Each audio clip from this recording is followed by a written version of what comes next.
सफाई कामगारांना वारसा हक्क आणि घरांचा लाभ विना अडथळा. आमदार संजय केळकर यांच्या प्रश्नांवर मंत्री संजय शिरसाट यांचे निर्देश. लाडपागे समितीच्या अहवालानुसार सफाई कामगारांना वारसा हक्क आणि घरांचा लाभ देताना अनेक ठिकाणी अधिकारी अंमलबजावणी करत नसल्याचे आमदार संजय केळकर यांनी प्रश्नोत्तराच्या तासात निदर्शनास आणले. यावेळी सामाजिक न्यायमंत्री संजय शिरसाट यांनी अंमलबजावणी करण्यात चालढकल करणाऱ्या अधिकाऱ्यांवर कारवाई करण्यात येईल असे सांगितले. विधिमंडळात प्रश्नोत्तराच्या तासात बोलताना आमदार संजय केळकर यांनी सांगितले की लाडपागे अहवालानुसार सफाई कामगारांना वारसा हक्काचा लाभ मिळावा म्हणून मी सातत्याने पाठपुरावा केल्यानंतर त्याची अंमलबजावणी राज्यभर सुरू झाल्यानंतर सुमारे 50,000 सफाई कामगारांना लाभ मिळणार आहे. पण अनेक स्थानिक स्वराज्य संस्थांमध्ये सफाई कामगारांना दुर्लक्षित केले जाते. याबाबत कठोर अंमलबजावणीसाठी परिपत्रक काढणार का, असा प्रश्न श्री केळकर यांनी उपस्थित केला. लाडपागे अहवालानुसार केवळ सफाई कामगारच नव्हे तर जे घाणीत काम करतात अशा सर्व कामगारांना लाभ मिळायला हवा. या पार्श्वभूमीवर फायलेरिया विभागातील कामगारांनाही याचा लाभ मिळायला हवा अशी मागणी श्री केळकर यांनी केली. सफाई कामगारांना हक्काची घरे देण्याबाबतही अनेक ठिकाणी चालढकल होत असून राज्य शासन याबाबत स्पष्ट निर्देश देणार आहे का, असा प्रश्न श्री केळकर यांनी उपस्थित केला. यावर उत्तर देताना सामाजिक न्यायमंत्री संजय शिरसाट यांनी सर्व स्थानिक स्वराज्य संस्था आणि संबंधितांना परिपत्रक पाठवण्यात आल्याचे सांगितले. श्री केळकर यांनी केलेल्या तक्रारींची दखल घेतली असून सफाई कामगारांच्या लाभाबाबत चालढकल करणाऱ्या अधिकाऱ्यांवर कारवाई करण्यात येईल. तसेच या कामगारांच्या घरांबाबत देखील लवकरच बैठक घेऊन घरे देण्याची प्रक्रिया सुरू करण्यात येईल असे मंत्री श्री शिरसाट यांनी सांगितले. मी त्याला धन्यवाद देतो. या सफाई कामगाराचा प्रश्न, सफाई कामगार हा आरोग्य दूत आहे. या गेल्या वर्षभरापासून लाडपागे समितीची अंमलबजावणी होत नव्हती. कोर्टामध्ये हे सगळं गेलं होतं. परंतु जो घाणीत काम करतो त्याला वारसा हक्क मिळणार अशा प्रकारचा निर्णय मिळाला आणि त्याच्यामुळे या महाराष्ट्रामधले 50,000च्या वर सफाई कामगारांना त्याचा उपयोग झाला.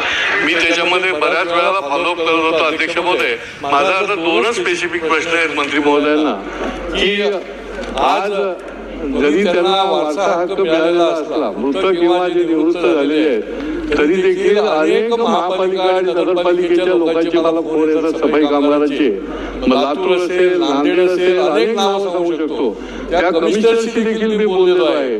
पण हे सफाई कामगारांना हे दरवाजा सुद्धा उभे करत नाहीत आणि त्यांना आता तुमचं नाहीये, तुम्हाला काही मिळणार नाहीये.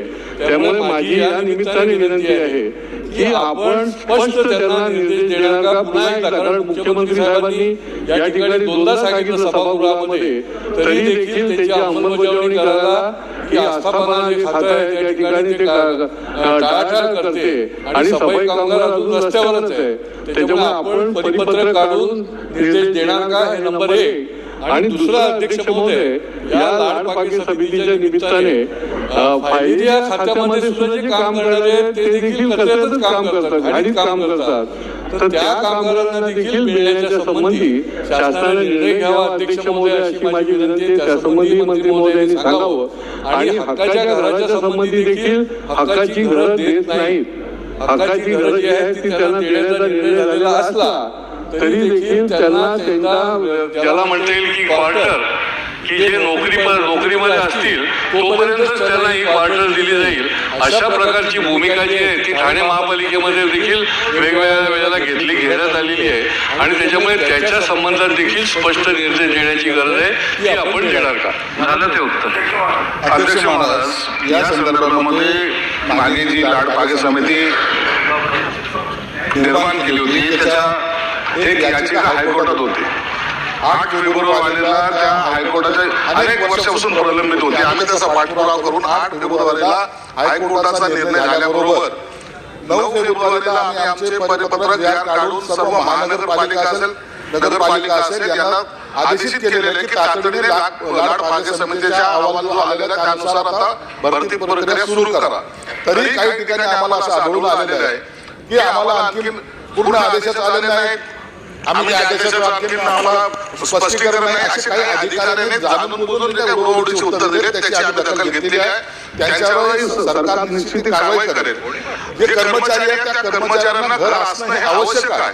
म्हणून नगर विकासांतर्गत सुद्धा श्रम साफल्य या योजनेखाली आम्ही घराची तरतूद सुद्धा करतोय. अनेक महानगरपालिकेला तसे निर्देश सुद्धा देण्यात आलेले आहेत की आपण पहिल्या कर्मचारी हा बेस धरून त्यांच्यासाठी जे काही भूखंड असेल ते राखीव करून त्या ठिकाणी घराची उपलब्धता किंवा त्यांना देण्याचा प्रयत्न करावा ही सर्वांना सूचना देण्यात आलेल्या आहेत. तरी आता उच्चस्तरीय दादांनी जसं सांगितलं, आम्ही एक त्यांची बैठक सर्व महानगरपालिका मॅक्झिमम महानगरपालिकेचा गांभीर्याचा प्रश्न आहे म्हणून त्यांची एक बैठक आम्ही बोलून आणि दादा जसं सांगितलं त्या पद्धतीने एक बैठक घेऊन त्याच्यावर निर्देश सुद्धा देण्यात येतील.